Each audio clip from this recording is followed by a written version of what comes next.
Hello, and welcome to Amplify's webinar series, How to Invest in a Science of Reading Implementation.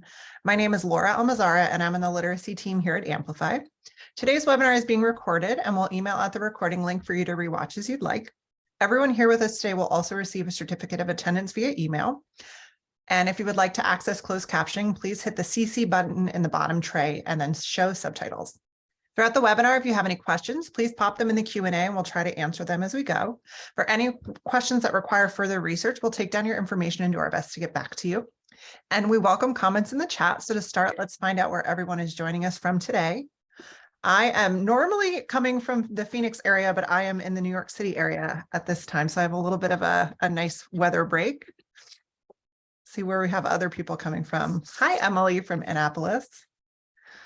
Getting some nice distribution from the US, which is lovely. Just a quick note too, this is the second webinar in our series. The first took place a couple weeks ago and is available on demand. That one was called The 5 Critical Shifts to Invest in When Selecting a True Science of Reading Program. If you'd like to access the recording, I'll pop the link in the chat. It's amplify.com/SOR-investment-series. And thank you again for joining us. We're so excited to have Amplify's own Susan Lambert and Christian Shaka here with us today to talk about how you can use ESSER funding to invest in a true science of reading ecosystem. Welcome, Susan and Christian. Thank you. Thank you so much. And Christian, where are you coming from today? Like Laura, I'm in a different location. Normally, I come from Denver, Colorado. I'm currently visiting my parents down in Florida. And I'm coming from Grand Rapids, Michigan. And I think I saw somebody in there in the chat that's Traverse City, Michigan. So hopefully Traverse City doesn't have snow anymore. We finally don't have snow, but we have sunny and 50 degrees today. It's been lovely to take the dog for a walk. So I'm going to take the first part of this webinar, and then I'm going to pass it over to Christian. And we're going to talk just a little bit about the science of reading. So let's look at the agenda a little bit here before we get started. We're going to talk some science of reading foundations and really ground ourselves in what that means, because as we're thinking about making investments and prioritizing in our literacy programs, we want to make sure that we're doing that appropriately. We're going to talk about shifting instructional practices. So what should those practices look like in order to shift to more evidence-based practices? Then I'll hand it over to Christian, and he's going to talk a little bit about the details of ESSER Funding 101, a little story that we're going to have about the urgency of this from a district's perspective. And then we'll close out with some support and resources that we have for you. Just a note that I know that you'll probably have lots of questions when we get to some of the ESSER funding. We are going to try to answer those the best that we can. Sometimes they're super specific. And if you're in a specific state or a certain location, or your question's really, really nuanced, we might have to take those back and get back to you so that make sure you get the appropriate information. So with that, let's get started. So science of reading foundations. Hey, you know what? I bet you, like me, have noticed that the science of reading is all over the news. We have, the Emily Hanford podcasts have really taken hold and gone crazy. If you are an educator, your Twitter feed is probably full of science of reading information. You're probably, as you're looking at programs and assessments, you'll see science of reading stickers all over things. And even now we can, ABC has had stories on it. We're in the New York Times, right? So there's just lots of information out there about the science of reading. What I want to do is I want to ground you in some frameworks, because like I said before, as you're thinking about making investments into a program, we want to make sure that those investments are smart and that you're able to think them through with some frameworks related to the science of reading. So first of all, let's look at the definition of the science of reading. Now, if you're not familiar with the Reading League, I really encourage you can Google the Reading League Science of Reading Defining Guide. This is a PDF that you can get online, super helpful. You can share it with colleagues and parents and community members. It's just the Reading League has come together with a whole bunch of researchers to really say, let's all get on the same page with what we mean by the science of reading. And in orange, those are going to be like my highlights. So first of all, we want to dispel some myths. One of the myths is that it's just a single line of research. But what we know is this is really a vast interdisciplinary body of research, scientifically based, right? So we're really looking at what works in order to develop both reading and writing. And so that's the second misconception. The science of reading is not just about reading. It's about both reading and writing. Even further, so we'll click to the next part of this slide. It's not something new. This has been accumulating for 5 decades, and it's not just the United States. All over the world, we've gotten studies in multiple languages to really understand this thing called literacy. And it's that preponderance of evidence then that's building up, that we look at things from neuroscience and cognitive science and education and educational leadership, right? All of these things sort of working together, implementation science. And so we're looking at all of this in terms of how both proficient reading and writing develop. And why is that important? Well, that's important because what we want to do is we want to make sure that we put the systems in place to ensure that our students, we're preventing later reading difficulties, right? So our systems need to all be about prevention first. How can we deliver the right kind of literacy instruction in the right ways to ensure that we get students on track? Because we all know that literacy is has the biggest impact on later schooling and future outcomes for students. And so this science of reading evidence, right, is what we're going to use to drive us forward.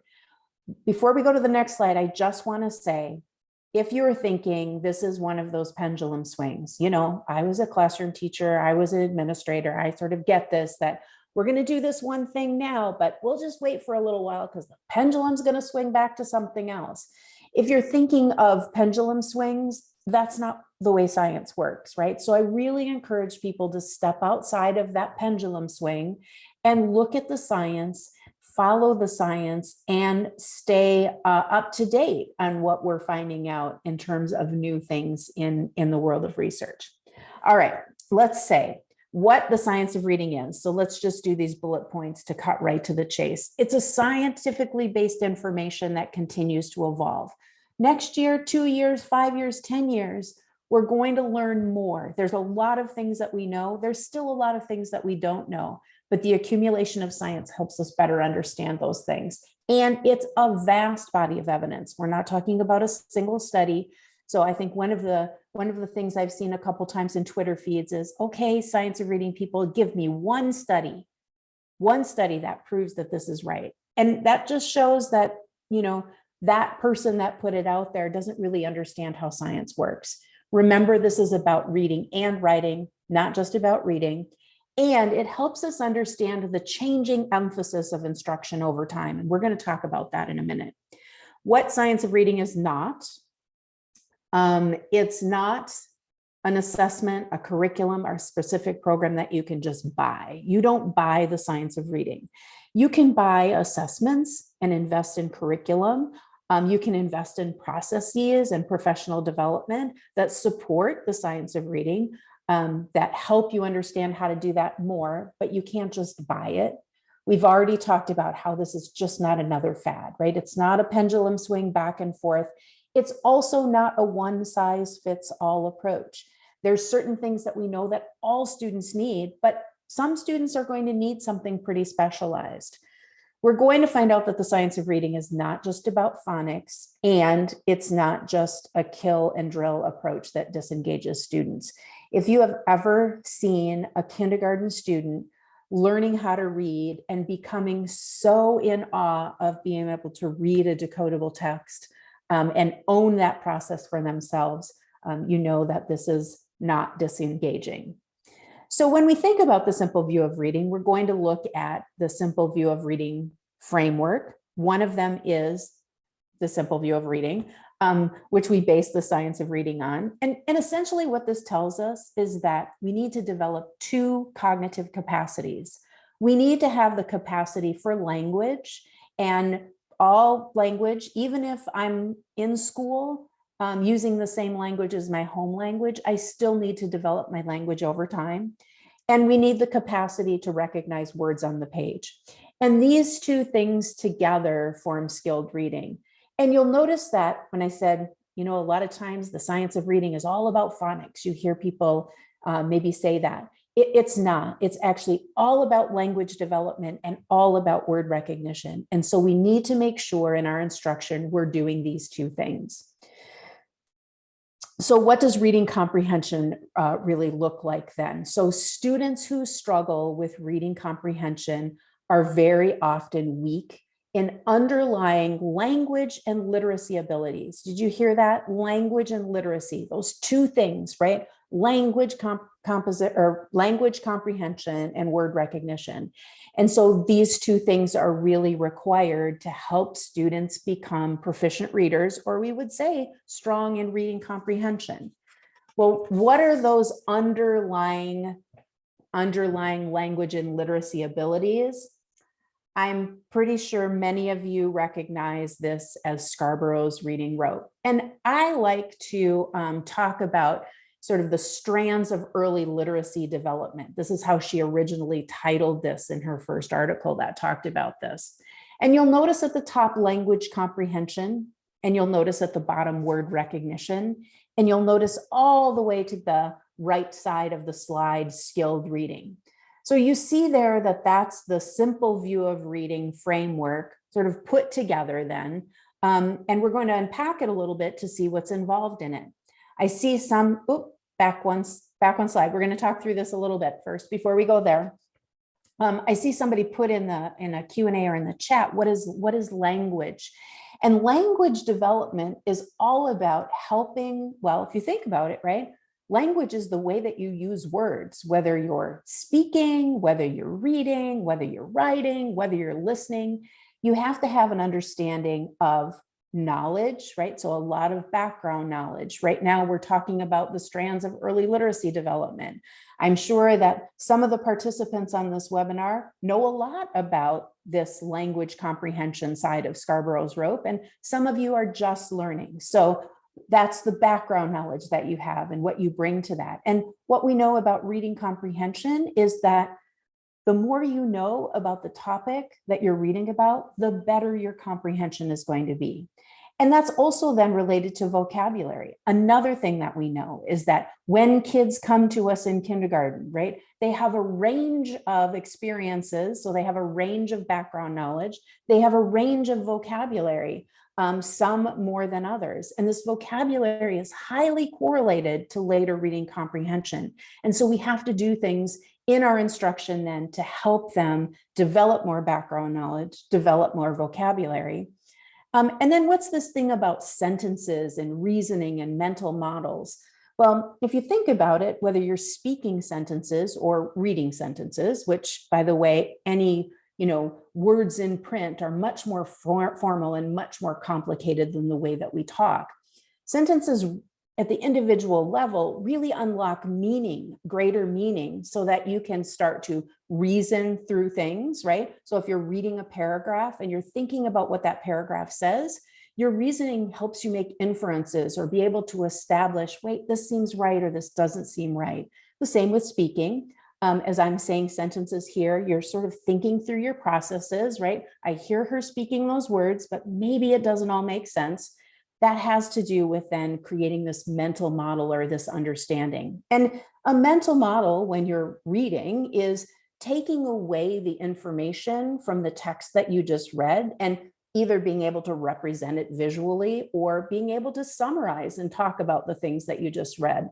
And so this language comprehension is really important aspect, especially as kids come to us. We want to do that in the oral environment. And so you see at the left-hand side of this Scarborough's rope, all those different strands, we start to bring them together around 3rd, 4th, or 5th grade. If kids are typically developing and getting the right kind of instruction, they're at the other end of this rope where they're really interacting with all of these skills and processes together.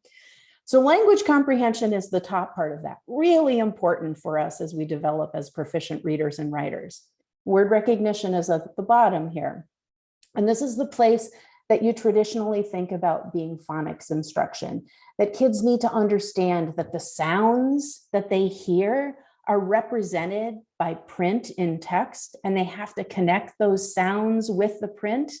They have to learn to hear individual sounds, right? So they can blend words together and combinations of letters together in order to form words. And we want them to be very automatic in the process.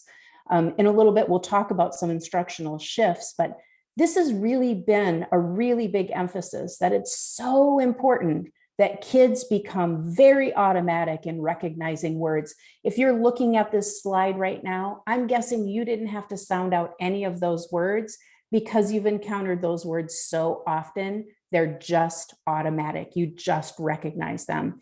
And that's what we want to develop in our students as well. And why that's so important is because it unlocks them the cognitive capacity to be able to comprehend then the things that they're reading. One quick note about language comprehension and word recognition.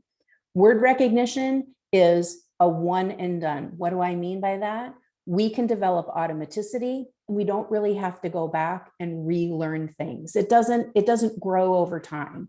We just get automatic at it. Sometimes we have to employ strategies of decoding or chunking words if we've not seen that word before, but for the most part, we can build it really automatically. Language comprehension, on the other hand, is something that continues to grow throughout our lifetime. So as long as you are a lifelong learner, like most of us are, your language comprehension is going to continue to grow. And if you think about reading, let's talk about two different texts on the same topic. You have to employ those background knowledge vocabulary, reading one text because an author is going to sort of describe that content or write it in a certain way. And then another author about the same topic, maybe even using the same vocabulary, is going to present that information just a little bit differently. So you always have to have strategy when you're approaching text in both reading and in writing. And so that language comprehension thing is not automatic. It needs to develop over time. One of the mistakes that I see folks make in the early grades, right? This is how instruction grows over time, is that they overemphasize word recognition. And don't get me wrong, that is so important in the early grades, but they do it at the expense of leaving out the development of language comprehension. And what we want to do is make sure we're helping our students develop that, especially in academic content areas in the early grades, to help them be successful later in schooling. Okay, that was a lot on that slide. Thanks, Christian.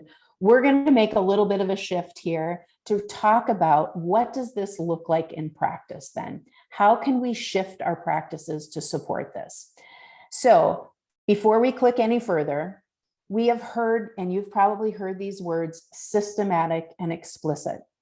And they first came from the National Reading Panel when that National Reading Panel report was released, where what we know about developing students, particularly their word recognition, but other things as well, is they need systematic and explicit instruction. We're going to unpack what that means because I think it turns into a little bit of lingo that we say the words, but we don't understand it. Okay, first thing.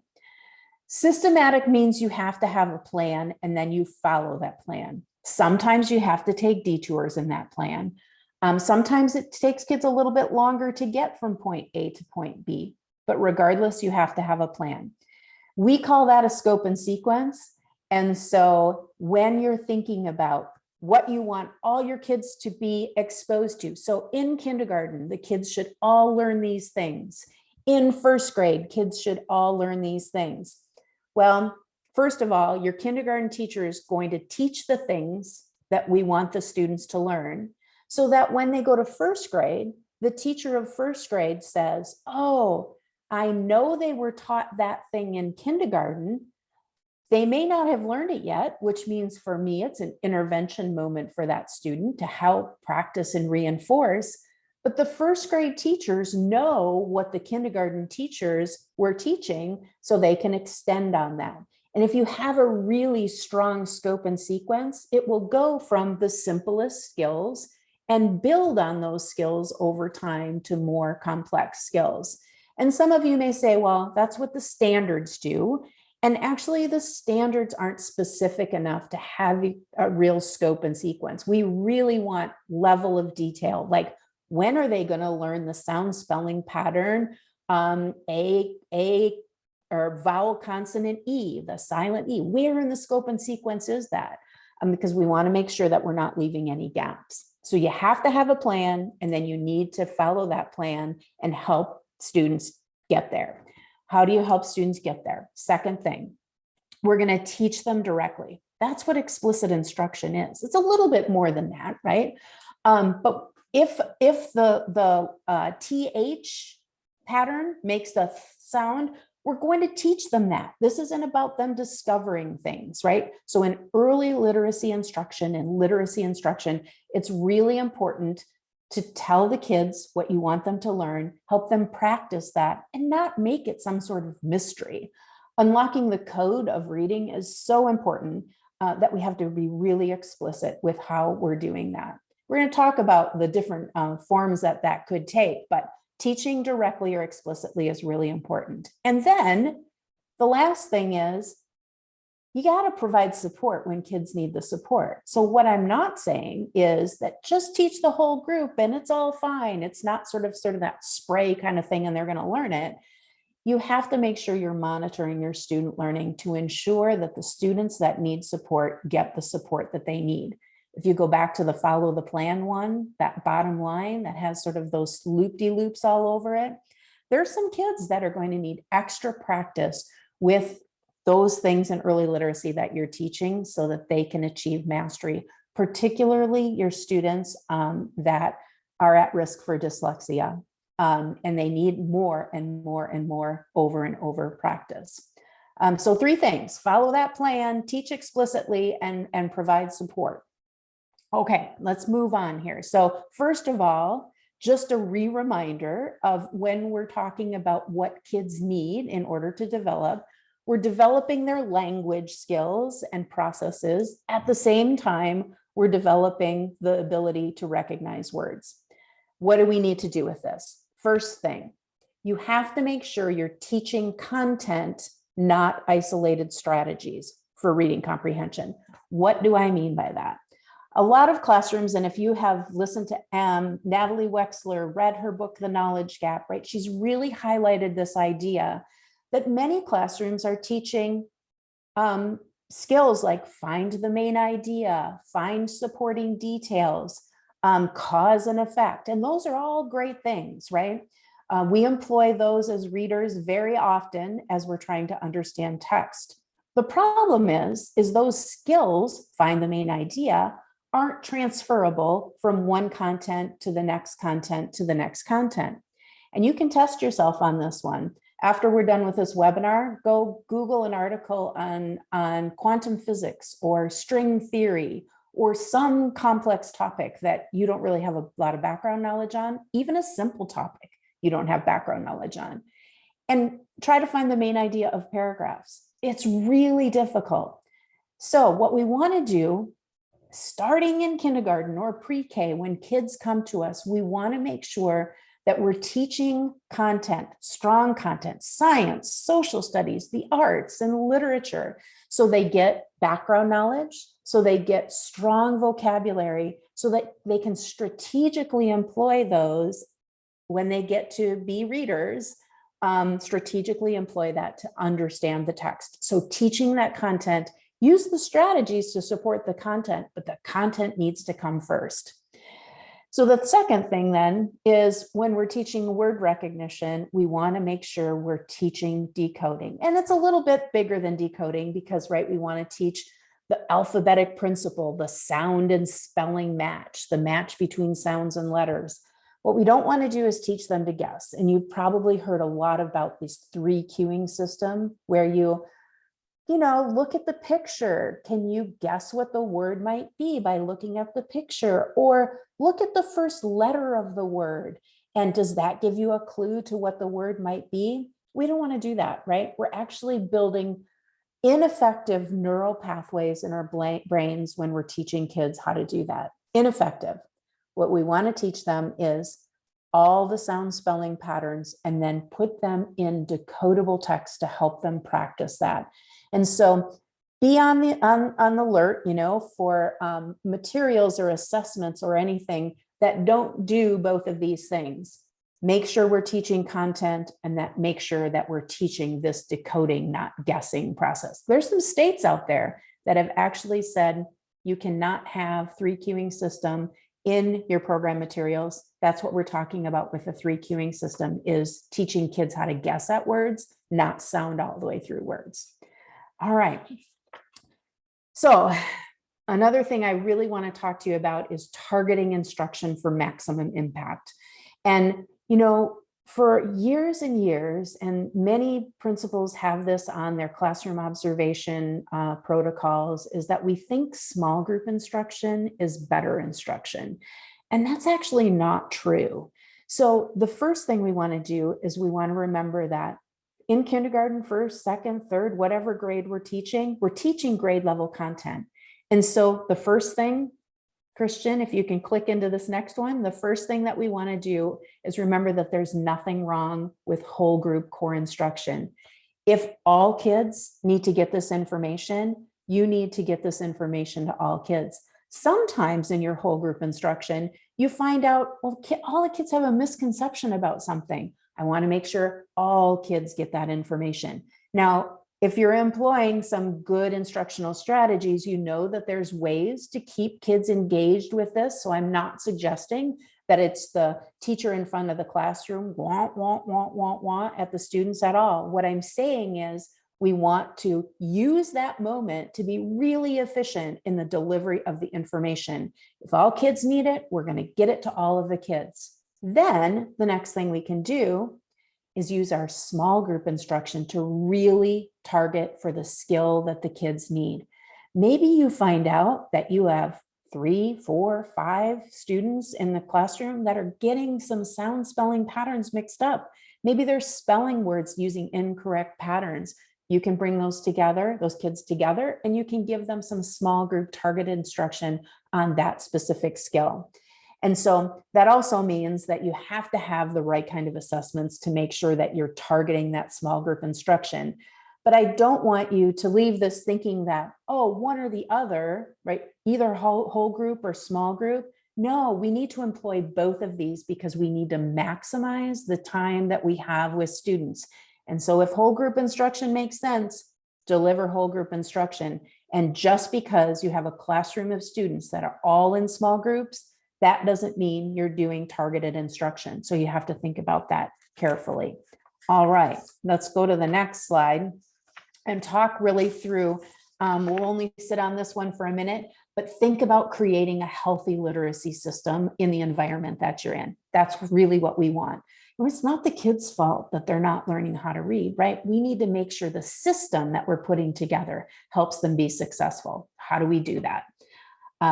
Let's look at the next slide, Christian. The first thing that we're going to do, so click number 1, is we're going to remember universal screening. Now, many of you probably have a multi-tiered system of support, MTSS, in your building. You've probably heard about the importance of universal screening. Universal screening is critical.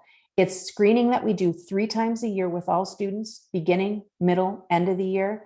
And we do that so that we can understand how healthy is our literacy system and what students are at risk and may need additional support. So universal screening is critical. Number 2, you have to have strong core program. That's not just the high quality instructional materials you have, but it's also about, are you teaching the students what they need to know along that trajectory, right? In the early grades, you have to hit both word recognition and language comprehension.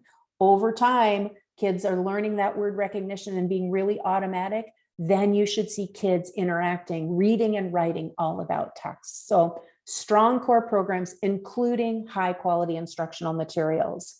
Number 3, you need to make sure you have personalized practice. Remember what I said? You want to make sure that your personalized practice is targeted at the needs of individual students. Some kids need a lot of extra time learning some skills, and we need to make sure they have that extra time. Some kids don't, and they need to go and move on to other things and deepen that knowledge. to help that knowledge be secure. So you have to make sure you have that personalized practice. And last, you have to have strong intervention. Now, that doesn't mean the kids that need intervention should be pulled from the core program. That's the wrong approach. You need to have intervention time with those students that are at risk in addition to that core program time. And that intervention moment needs to be targeted at the skills that they need. Some of them need a lot of intensity and instruction, and some of them don't need as much, right? So you need to think through those students and what they need in intervention. So last, before I pass it off to Christian, these systems need to all align. Your data that you're using should help you understand how your core instruction is doing and where students are at risk. Your differentiated instruction or practice, that personalized practice, should be an extension of both the core instruction and then the data, what you see that the kids need. And the intervention, you then need more time and intensity. What I want you to notice here is these are all sort of in alignment, right? It's not intervention over here, core instruction over here, oh, and then we do this assessment. The mistake that I see people make is they're buying intervention programs that are very different from the core instruction. And what happens is we're asking our most vulnerable students to learn two different systems, and that's just not fair to them. So all of these things need to be in alignment. And I am now going to pass this over to Christian, who is going to talk through then the ESSER funding that's available to you and how you can invest in this. But remember, we want to make sure that we're investing in these processes and systems in a way that actually supports evidence-based practices. So, hey, Christian, it's all yours. Thank you so much, Susan. Good afternoon, everyone. I'm really excited to be with you here today to talk about science of reading, but also, as Susan said, using ESSER funding, the stimulus funding, to be able to purchase these things. So let's just go through some top line facts, a 101, if you will. The ESSER funds were the K-12 portions of each of the three stimulus funds that came out of COVID. So ESSER stands for Elementary and Secondary School Emergency Relief Funds. It is a handful, so we typically just say ESSER. And there was an ESSER pot of money in each of the three big stimulus funds. So you might remember the CARES Act from March of 2020. That was about $13 billion for K-12 schools. You might remember what was called the CRRSA in December of 2020. ESSER there was for about $54 billion. The most recent one of those stimulus funds was the American Rescue Plan, which came out in March 2021. That is by far the biggest tranche of money, and that's for about $122 billion. So overall, we're talking in the range of just under $190 billion across all three of these tranches of money. It's truly, this word gets thrown around a lot, but it's true. It's truly an unprecedented amount of money thrown at K-12 schools. So what's also important to learn is you might have heard those dates that I threw out there, March and December of 2020, and then March of 2021, and think, well, people have already spent the money. And it's true, a lot of people have been spending that money. However, there is still an absolutely huge amount of money out there. You can see it broken down by ESSER 1, ESSER 2, ESSER 3, and then total. So the average ESSER 1, the average state has spent about 99% of their ESSER 1 dollars, which isn't surprising. But take a look at ESSER 3. The average state has spent about 26% of their ESSER 3 dollars. So there's still so much money out there. It's truly amazing. We think it's somewhere in the range of about $90 billion left unspent. So moving on to some more just 101 pieces of information here. All three of the stimulus packages and ESSER deemed what are called allowable uses. And there was a list of about 16 that each one of them had. Here are the 6 different allowable uses that Amplify's products and services can be used under. And what's important to understand about each of these, and all of them broadly speaking, is that the goal of the stimulus funds, the goal of ESSER, was to be as flexible as possible. The goal was to say to individual districts and individual schools, you're the ones who know what's most important and what's best for your kids. Please use this money to spend it on what they need. I think you can really see that in that bottom right-hand corner, the last allowable use, number 16, any activity that's necessary to maintain the operation and continuity of district services. So the federal government was trying to be as flexible as possible. But then you can also see a couple of other things here. Activities to address the unique needs of at-risk students, personalized learning, ed tech software to help students continue to learn. Number 12 in the bottom in the middle there, addressing learning loss among at-risk students. So these were really designed to help kids get caught up. A couple of things that gets a little wonky when it comes to ESSER, when it comes to stimulus funding, are these dates and these terms. So I want to go over a couple of terms and then a couple of dates. 2 terms, obligation versus liquidation. So obligation means to assign to a spending category. Do you want to spend your ESSER dollars on curriculum, on improving your building, on upgrading your HVAC system, on adding more school buses? What are you assigning your ESSER dollars for? Liquidation, on the other hand, means take the money and give it to your chosen vendor. So an important difference between those two. Each one of the ESSER funds have an obligation date. ESSER 1 had to be obligated by September 30th of last year. ESSER 2 has to be obligated of September 30th of this year. And ESSER 3 has to be obligated of September 30th of next year. Finally, the liquidation piece of this is a little different. Liquidation, according to the stimulus laws, have to take place 120 days, 4 months after that obligation deadline. ESSER 1 was granted an extension by the U.S. Department of Education of 14 months. So after September 30th, 2022, you can liquidate the funds, pay your chosen vendor, a total of 18 months later. We think a similar extension is going to happen for ESSER 2s and 3s. However, this has not been confirmed yet, but it is something that we are expecting. 2 key facts when it comes to the federal stimulus funding. 1, this is really important. Districts can purchase materials by the deadline, by the obligation deadline, and continue to use those materials after the deadline. And this is in accordance with the Department of Education's guidance. So I have a quote down there from the U.S. Department of Education guidance. They're talking specifically about ESSER 3, but they have similar quotes for ESSERs 1 and 2. And take a look at that, the bottom part of that quote where it's bolded and underlined. Although funds must be obligated by September 30th, 2024, grant activities carried out through a valid obligation of funds may continue beyond that date. So you can purchase something this year, have a license for it for 3, 4, 5 years, and continue to use it as long as it was obligated and liquidated under those appropriate dates. Really important fact. Another really important fact, districts can change the plans. They can have decided we want to originally spend it on X, Y, and Z, but after looking at how things have been going in our district, after looking at data, trying to figure everything out, we actually decided we want to spend it on a couple of different things. As long as those things are allowable uses, and as long as you continue to follow the deadlines, it's totally allowable to change your plans.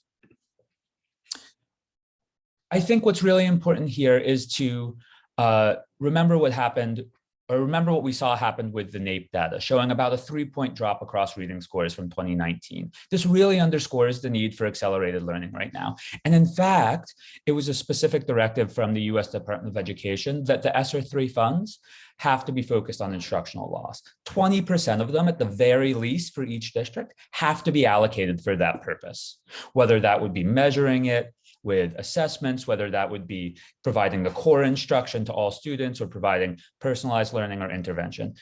At least 20% has to go to instructional loss.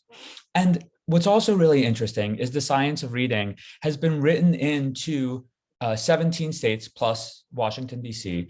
They've been written explicitly into their ESSER 3 plans that the State Department of Education wants to spend their funding on. Another 46 states mention accelerated learning, broadly speaking. So there is a hunger out there for accelerating students' learning when it comes to reading. In real classrooms, this is a really great opportunity to address learning loss, using the methods that Susan outlined when it comes to science of reading, building that full ecosystem, core, assessment, instructional intervention, and personalized learning. And like we just talked about on the previous slide, the 17 states plus DC are explicitly talking about it. All of that was wonky, we understand that, but we do think it's really important to understand how the stimulus funds can impact real life classrooms. And to illustrate that, we want to share a specific example from one of our partners in Wisconsin. Unfortunately, they weren't able to be with us here today. However, I have the pleasure and honor to talk through their experience with this. So this is an educator named Alia Pell. She is currently an instructional coach in elementary school in Wisconsin, like I said. Her background is in the classroom as a teacher herself. She was originally a second grade teacher for about 5 years. And while she was a second grade teacher, she was using a balanced literacy approach. She moved on from being a second grade teacher and became an instructional coach. And she's been in that role for about 5 years. And as she's been in that role, she's grown to see science of reading more and more. Her school has adopted a core science of reading program. And within that program, what she finds really interesting is that she's been able to see it from kindergarten all the way up through 5th. So being able to see that reading rope, Scarsborough's rope that Susan talked about earlier, being able to see that weave together across the whole elementary school. And she has also talked about how she has a first grade child and a 4th grade child. And so she's been able to see that rope in action in her own life, seeing how her 1st grader is working on decoding sounds, phonemes, and her 4th grader is having conversations about content. I think that's just such a fantastic example of how this can impact somebody across their life as an educator, both professionally and personally. And the last piece that she shared that was really interesting was that her school used stimulus funds to purchase the science of reading products. She's mentioned how it was easy and simple, and how overall great experience. So I will pause there. Again, apologies that she wasn't able to join us, but really excited that we were still able to share her story nonetheless. Hey, Christian, there's a couple of questions that I think you might be able to answer. Great. Now I got to find them. I scrolled too fast through them. Can the money be placed in the general fund of a state's, county's school district, in our county's educational service districts? So I would have to double check on that, but what I can say is how the money has been being doled out is it goes to districts from the state. So the state got the funds from the federal government, and the federal government divvied up those funds and allocated them to each district by how big the district was student population wise. Bigger districts got a bigger allocation. Not super surprising. But I would have to look at that specific language. Got it. Thank you for that. Yeah.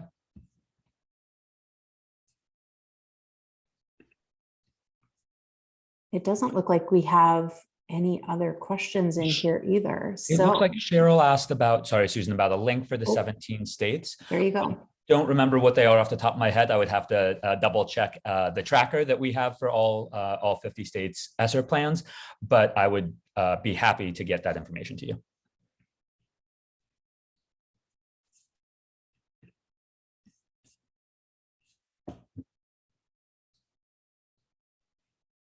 Awesome. And if you don't mind, I'm going to highlight a question that came in the chat that I want to make sure we talk about. When we are talking about language development, the question came about whose language development. And I wanted to make this point that we 100% know that the student's home language needs to continue to be developed throughout their education career, right? Like, so there's a lot of benefits to those kids that continue to develop their home language if it's different from the language at school, while at the same time developing the language at school, because, you know, there's benefits to both. So being really strong in your home language can actually help you develop language capacities in the language of schooling. So just wanted to make that.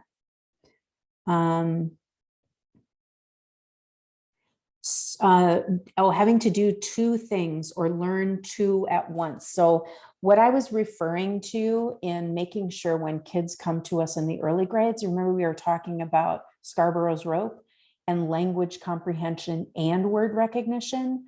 When kids come to school, pre-K, kindergarten, we can't do one without the other. So we can't just do word recognition development. We have to do both of them, because what happens is, and I'll go just a little nerdy here for a second, is that word recognition has a really, really strong impact on reading comprehension, particularly in the early grades, which makes sense because as kids are just learning about the sound spelling patterns, we have to have that instruction. And when we teach kids how to read, right, then they can read. So the impact on comprehension is really strong. When we get to be really automatic in recognizing words, language comprehension kicks in hard and fast. And so we talk about the fourth grade slump and, kids not being able to comprehend by the end of third grade. A lot of that has to do with they don't have the background knowledge and they don't have the vocabulary. So if you don't teach those language things while at the same time you're doing word recognition, kids are going to struggle. So that was what I was talking about. This is a crazy webinar, Christian. We're going from science of reading to ESSER funds, back to science of reading, but hopefully it's helpful. All right.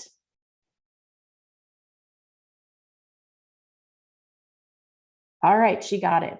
Great. Well, I don't see any more questions in here. Christian, you have any more wise words of wisdom to add? No, I don't. It's always great to hear you talk about this, Susan, and I was so excited to be able to share some of the information about the stimulus funds here today too. It was awesome. Laura, we'll pass it to you to close out. Yes, and thank you both of you. This was incredible. It was really helpful for me to hear, and I'm hoping that's true of all of our attendees as well. I just want to take a second to remind everyone that we did record today's webinar, and we're going to be sending you an email with a link to the recording. And all of you here with us today will get a separate email with a certificate of attendance. Don't forget about that other webinar in the series in case you missed it. To catch it, just go to amplify.com/SOR-investment-series. Thank you all so much for joining us. You have a wonderful day.